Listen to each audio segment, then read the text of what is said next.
Hello and welcome to our NewsX podcast show, which is Get Candid with Chitvan. And here with me is Shreya Malik. She is a lead clinical psychologist with 2 years of experience and expertise in dealing stress, anxiety, and depression. Hi Shreya, welcome to our podcast show. Hi, thank you for inviting me here today. So, how have you been, Shreya? Oh, it's been great. I think the journey that comes midday, especially when looking at clients and, jumping from one space to the other, I think it's a great experience, especially as a clinician when you get to do all things at once. That is true. So, let's get started the show. So, I'm going to ask my Sure. first question to you that how do you perceive the role of digital technology in shaping individual mental health experience today? Okay. So when we talk about digital technology, it has, an impact which is widest amongst all the others, right? And when I say widest, it means that the kind of impact that it has, its intensity is too high for us to even realize. Because for us, and I'll take a very practical example that we see on a very regular basis on two different age categories. One is for the toddlers and one is for the adolescents, because that is the main I'll say as the category which is getting involved in the technology as we speak on a day-to-day basis and at a faster pace, and the impact which is coming on them is also great. So, first, talking about toddlers, when exposed to media from the very, very beginning of their, life expanse, what happens is the brain gets molded in a way that it is getting used to only the digital format of communication. And many a times, such a problem occurs that the children are unable to commute in real time, either with their parents or their peers, etc. It also leads to virtual autism. So again, it's a good and a bad, both. Like this is the bad and the demerit, if you say so, that we talked about. But the good is at the same time, the child is able to get exposed to all kinds of activities and medias as well. So the proportion at which we are looking at is something that we can look into. In terms of adolescents, the kind of content and the media that they are being exposed to, which is, uh, you know, uh, हम कहते हैं कि बच्चे बहुत ज़्यादा जल्दी mature हो रहे हैं. That is the reason. Because they have the accessibility, I'll say, for all kinds of genres, be it Technology as well. What I yes, be it health, be it, kind of friendship. They know, the small children know what drugs are nowadays. that And like the, and that is the kind of mindset that is coming along with it is creating more pressure. Also, as it is, we have peer pressure, and the social media connects more pressure for them.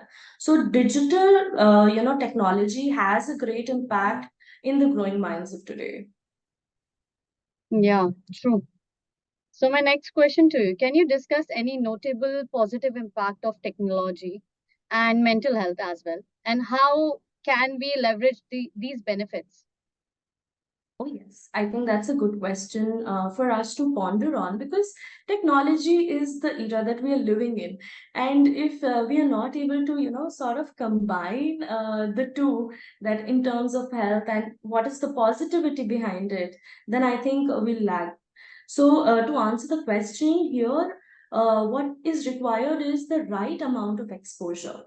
In terms of therapy, in terms of health, it is a huge advantage that digital platforms give us, that the people are able to connect to each other at a very faster pace. You are sitting from one corner of the earth and you can commute to the other just through the virtual medium and understand the concepts, be it in terms of theory, be it in terms of practicability as well. So when I say practicability, it means that you might not be on the ground in the clinic practicing, but here when you're talking to the client feels that they are in the safe zone, that they are able to talk to you. So the digital platform and the digital media helps us gain accessibility to all kinds of material. As a layman also, I can sit here and I can access and maybe study somewhere in the US.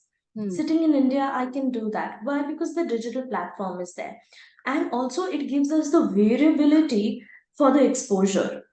So it can give us it widens the horizons at the same time. Yeah. So my next question to you, we are getting a good answer at the same time. So my next question to you, in what way can chronological digital screen exposure contribute to psychological challenges, and what preventive measure can individual take? Yes. So I think this really clubs up to the what we were discussing in the first and the second bit of it. That although there are positives to it, but there are some negatives attached to the screen time and the kind of exposure we have with the media that we are looking at here. So be it whatever age range, although we were talking about toddlers and adolescents earlier, but be it any age range, from infancy to geriatric, the Yeah. media exposure, if given too much, starts impacting the kind of the reward system of the brain, Yeah. right? And then we get addicted to it. And that is the reason where we need to see that are we, what are we looking at here? Are we looking at a few minutes of a screen time because it's work related? Fine. But are we also giving ourselves a break? And here, I just recall, there is a very beautiful technique, and it's a very effective technique that everybody can use, sitting maybe even in the expanse of their office or maybe at the ease of the home, anywhere you are. There's a 2020 rule, which is actually a rule that is used by the ophthalmology department. Okay. But I think I take it from there because Yeah. they say that you give a 20-minute screen time and then you look for 20 minutes, you don't have to look at your screen. Look somewhere else so that your eyes are get, that kind of But if rest. people are working for 8 hours, then Yes, absolutely right. So that is the controversy that I'll now come to. People are although working for 8 hours, and these days the kind of digital exposure for us has really increased manifolds because of the work, yeah, right? Because it's all start getting converted to digital, either work from home or even in office. There's a lot of digital involvement. So there, as an individual, what you can do is it's great if you can work for a couple of minutes, or maybe if you are having back-to-back meetings, take them. But always remember to take a break from the screen, yeah, because the break from the screen is not only important for the eyes, but it is important for the brain to get that kind of rest, not only from the rays of the laptop or of the phone, but also that the brain gets a little breather to think. true. What happens is that we might be just focusing on something. So that kind of a focus, for us to have like a good level of concentration and productivity and output, it is always said that in a given period of 60 minutes, 40 minutes do your work, take a break of 10 minutes, and another 10 minutes just go have a round. This is a scientific fact that comes along through research. So you have to take 40 minutes work thing, then you have to take 10 minutes for your break. You have to basically you have to schedule your everything. Yes. So that's absolutely right. Yeah, Scheduling putting everything in routine is very important, because that is how we would be able to, at the end of the day, manage and balance at the same time both the ends. true. So my next question to you, like, are there any specific age group of demographics more vulnerable to potential negative effects of digital technology on their mental health? Yes, definitely. Like I was mentioning in the very beginning itself, that yes, toddlers have a different challenge, right? So when we say that, from there is a life expanse from infancy to geriatric, in that life expanse, the major chunk which gets impacted is the youth. But nowadays, we see also a very great impact in terms of the toddlers, because parents are working these days. And when parents are working, the children, they are either living out of their nannies, their creches, or their grandparents. So Yeah, the screen time of the child in the first few growing years is expansive in terms of the screen time. The child might be looking at the screen of the phone or looking at the television. So that kind of in-person contact has gotten lost, which creates a huge, I'll say, probability for the child Mm. to, have symptoms wherein the child doesn't get an eye contact. They are not, the speech gets delayed. Sometimes they are also formed into a case of virtual autism. Then, when we move up a little in terms of adolescence, the peer pressure and the kind of what are they like, how do I want to look, is someone going to judge me? Mm. And like a couple of years back, there was some games also became very popular. I remember there was this game called Blue Shark or something, and that was very famous for youth. Yeah, So what was it? It was just a mind game, right? exactly. Which was forcing you to take one step after the other. So here, the logical thinking is something that was getting impacted because of the kind of peer pressure that was being created virtually, Yes, of right? course. Then coming to the other part is also when they also actually, here it is also for the adolescents and for the growing youth, that Mm. they get very early exposure to the internet. That is And true. nowadays, the communication with the internet for children has become a very easy medium. So what we are looking at is important because it can create a lot of mental health issues, as they progress. It can lead to depression, it can lead to low self-esteem, it can lead to anxiety issues. It and the impact can just go on. That is very true. So my next question is very relatable to your answer now. So my next question to you, in the context of remote or work and virtual communication, what psychological challenges may arise and how can organization address this specifications? So when we talk about the psychological challenges across this working population, what I think one of the great things that I've started seeing a lot of corporates do is they give them the exposure, one, to go and attend those seminars, Yeah, right? To go and do those team building activities. Here the role of HR comes very handy when they enable that, let's do those activities sometimes as a team or sometimes as the company. They, the employees think that, okay, why are we having those forced activities? Acha, Christmas activity karna hai, and then you have a New Year activity or something or the other.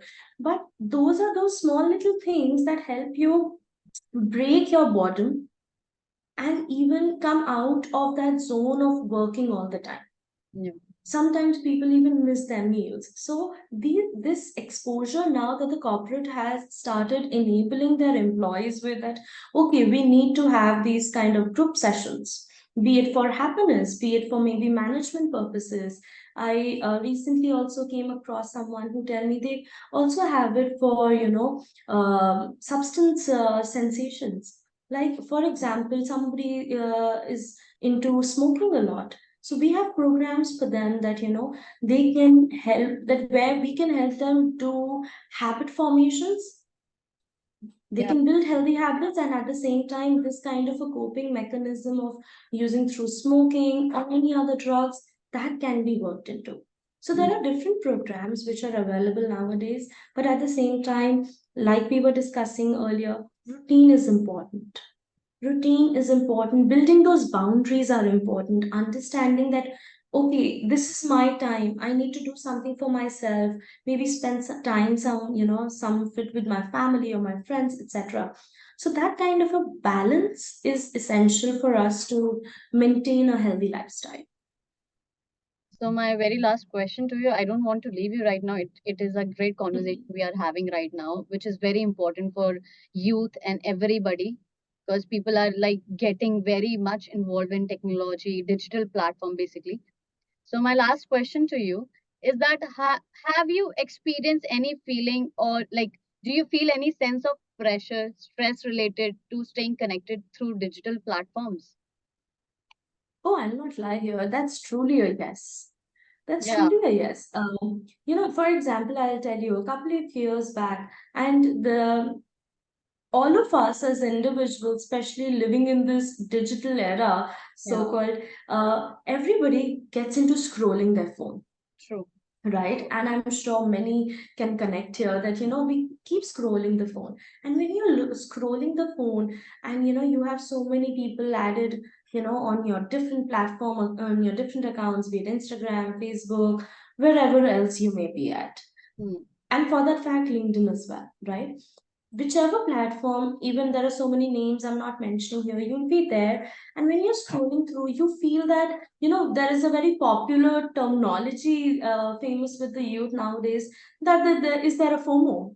Yeah, That, there is a fear of missing out. Okay, is that something that I might not be doing? Maybe I need to do this. So that definitely creates like a sort of a pressure, which is a very big impact in terms of the digital era. So a balance there, that okay, who do you want to be connected with? It's okay if you do not look at your Instagram or your Facebook or any other social media handles for some time. Even if you want to open up, look at the general stuff. You don't always have to look at something else, because somebody else is just achieving that, or somebody else is somewhere, doesn't mean that you need to have that pressure. For everybody, the timelines can be very different, and that is something that as an individual we can always, recreate it with ourselves. true. Thank you so much to be a part of this podcast, Shreya. And it was a lovely conversation with you. And I'm glad that we bring out this topic to our audience, to our viewers also, because people needs to get aware of technology, digital technology that impacting your mental health as well, and everybody's mental health. And it was a great conversation with you, Shreya. Thank you for being in our podcast and having a conversation with us. Thank you so much. Thank you so much for inviting me. Thank you again.